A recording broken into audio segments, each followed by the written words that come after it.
Hey guys, today we're doing a restoration on this vintage screwdriver.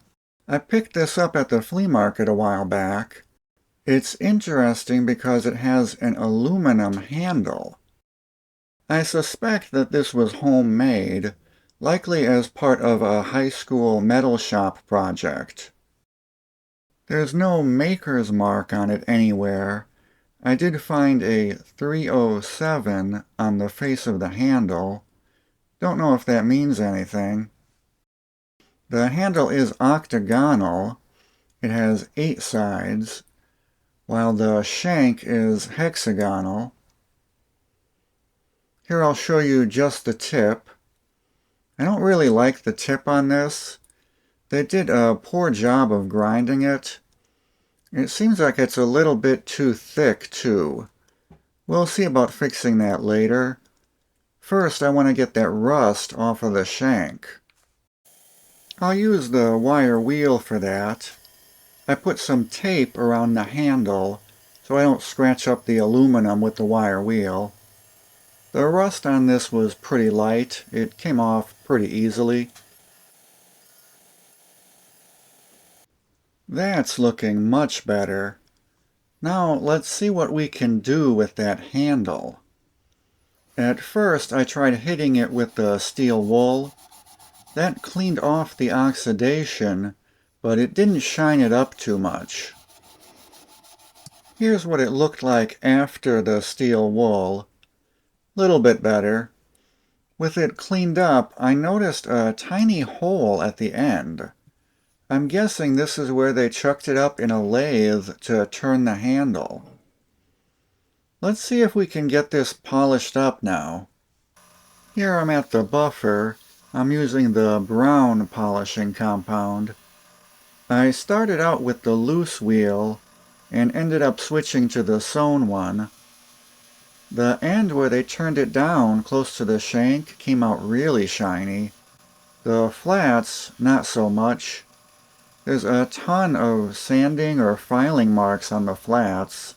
When they made this, I bet they shaped the flats by hand. I didn't want to remove any of those tooling marks, so I didn't go too crazy polishing it. Here's the results after polishing. It's looking much better. You can see the filing marks on the flats. Also, there's a ton of pits in the aluminum.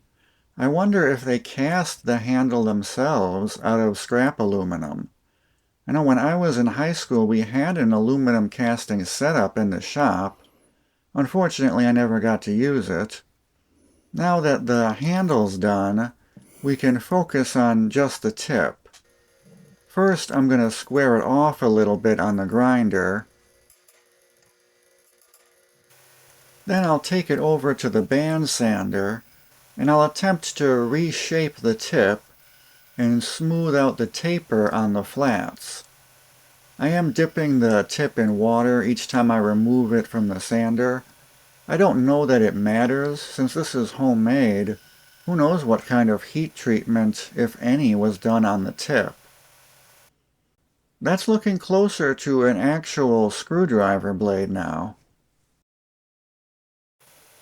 Then we'll take it back to the sander and taper in the sides a little bit.